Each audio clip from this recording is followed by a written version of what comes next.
আর দাওয়াতের জন্য জলসার স্টেজের থেকে জুমার মসজিদের ময়দান অত্যন্ত ভালো।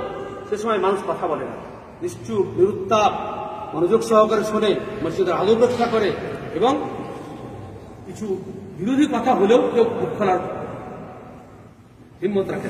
সেজন্য ওখানে কথা বলতে খুব ভালো।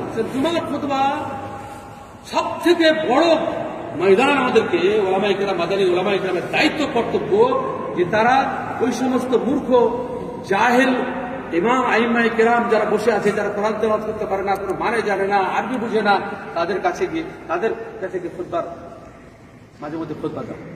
এটা আপনি না করতে পারেন। আমি যেমন সাগর দিঘিতে আমি 10-15 কিলোমিটার মধ্যে আমি কোথাও খাই না, খেতে দিলেও খাই না। কেননা ওরা বলবে, আমি ওদেরকে বলি যে আপনারাই বলবেন কালকে যে ভালো খাওয়ার জন্য চলে এসছে, আমি বাড়ি গিয়ে খাবো, আপনারা খেতে বসবেন, আমি ঠিক বাড়ি পৌঁছে গিয়ে খাবো।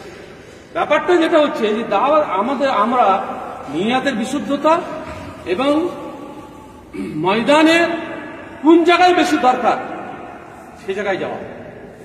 ডাক্তার, আমরা আধ্যাত্মিক রুগী, আধ্যাত্মিক চিকিৎসক, আমাদেরকে মুমূর্ষু রুগীদেরকে দেখতে হবে। বিদাত এমনি হচ্ছে না, শিরক এমনি হচ্ছে না। বাকি থাকলো যে ইন্না কাসীরাম মিনাল আহবার ওয়ার রুহবান লা ইয়াকুলুনা আমওয়ালান নাস বিল বাতিল ওয়া ইয়াসুদ্দুনা আন সাবিলিল্লাহ। আল্লাহ তাআলা সত্য কথা বলেছেন, এরকম ধান্দাবাজ আলেম থাকবে, পাবলিককে বুঝিয়ে খাবে। আজকে বাংলাদেশের মেহনতের ফলে বিরোধী গ্রুপও হক কথা বলতে শুরু করেছে।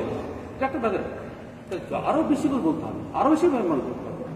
আপনাদেরকে আমি বেশি কথা বলবো না।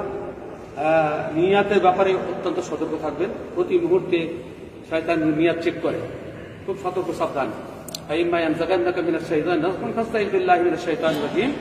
এটা এর উপর যে আমল থাকে। আর আমি একটা খালি ছোট্ট ঘটনা শোনাচ্ছি, আপনাদের ইউনিভার্সিটিতে বই থাকতে পারে।